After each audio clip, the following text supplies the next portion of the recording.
ଯେଉଁମାନଙ୍କ ଆକାଉଣ୍ଟକୁ ପ୍ରଥମ କିସ୍ତି ଟଙ୍କା ଯାଇନାହିଁ ସେମାନଙ୍କ ପାଇଁ ବଡ଼ ଖବର। ଗତ 17 ତାରିଖ ତଥା ମଙ୍ଗଳବାର ଦିନ 25 ଲକ୍ଷ ହିତାଧିକାରୀଙ୍କୁ ସୁଭଦ୍ରା ଟଙ୍କା ମିଳିଥିବା ବେଳେ ଆହୁରି 50 ଲକ୍ଷ ଲୋକଙ୍କୁ ଏପର୍ଯ୍ୟନ୍ତ ବି ମିଳିପାରି ନାହିଁ। ସେମାନେ ଅପେକ୍ଷା କରି ବହୁ ଚିନ୍ତାରେ ମୁଣ୍ଡରେ ହାତ ଦେଇ ବସିଛନ୍ତି। ତାଙ୍କୁ କେବେ ମିଳିବ ପ୍ରଥମ କିସ୍ତି ଟଙ୍କା?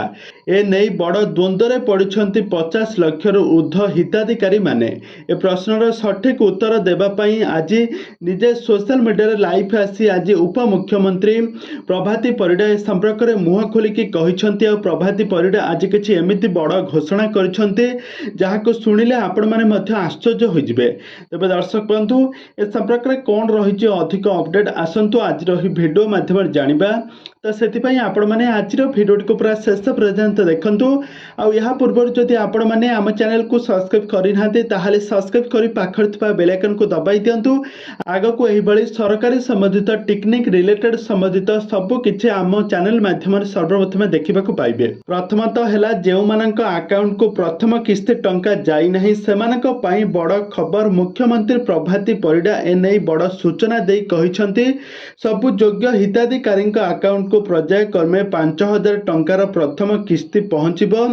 ଏ ଯାଇ ଲୋକ ପଞ୍ଜୀକରଣ କରୁଛନ୍ତି। ଡିସେମ୍ବର ଲାଷ୍ଟ ସୁଦ୍ଧା ଯେଉଁମାନେ ପଞ୍ଜୀକରଣ କରିଥିବେ ସେମାନଙ୍କୁ ସମସ୍ତଙ୍କର ପ୍ରଥମ କିସ୍ତି ଟଙ୍କା ମିଳିବ ବୋଲି ଏନେଇ ସୁଭଦ୍ରା ଯୋଜନା ତରଫରୁ ଉପମୁଖ୍ୟମନ୍ତ୍ରୀ ପ୍ରଭାତୀ ପରିଡ଼ା କହିଛନ୍ତି।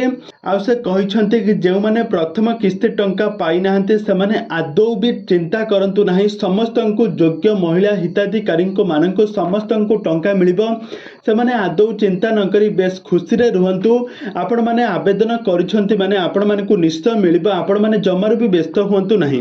ବର୍ତ୍ତମାନ ସୁଦ୍ଧା 25 ଲକ୍ଷ ହିତାଧିକାରୀଙ୍କ ଯୋଗ୍ୟ ମହିଳା ହିତାଧିକାରୀଙ୍କୁ କେବଳ ଟଙ୍କା ମିଳିଛି। ଆହୁରି 50 ଲକ୍ଷ ଲୋକଙ୍କୁ ଏ ପର୍ଯ୍ୟନ୍ତ ଟଙ୍କା ମିଳିନାହିଁ। ଆହୁରି ମଧ୍ୟ ବହୁତ ସାରା ଲୋକ ଅଛନ୍ତି, ଆଦିବାସୀ ଲୋକମାନେ ଯେଉଁମାନେ ଏ ପର୍ଯ୍ୟନ୍ତ ବି ଆପ୍ଲାଏ ବି କରିନାହାନ୍ତି। ସମସ୍ତଙ୍କୁ ଟଙ୍କା ମିଳିସାରିବା ପରେ ପୁଣି ଥରେ ମାର୍ଚ୍ଚ 8 ତାରିଖରେ ସେକେଣ୍ଡ କିସ୍ତି ମାନେ ଦ୍ୱିତୀୟ କିସ୍ତି ଦିଆଯିବ।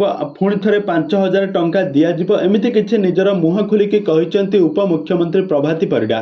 ତେବେ ଦର୍ଶକ ବନ୍ଧୁ, ଆପଣମାନଙ୍କ ମଧ୍ୟରୁ ଯେଉଁମାନେ ପ୍ରଥମ କିସ୍ତି ଟଙ୍କା ପାଇନାହାନ୍ତି ସେମାନଙ୍କର ନାଁ ଆଉ କେଉଁ ଜିଲ୍ଲାରୁ ଆପଣମାନେ କହୁଛନ୍ତି ଆପଣମାନଙ୍କର ଜିଲ୍ଲା ଗୁଡ଼ିକ ନାଁ ଆମକୁ ନିହାତି ଭାବେ କମେଣ୍ଟ ବକ୍ସରେ କମେଣ୍ଟ କରନ୍ତୁ।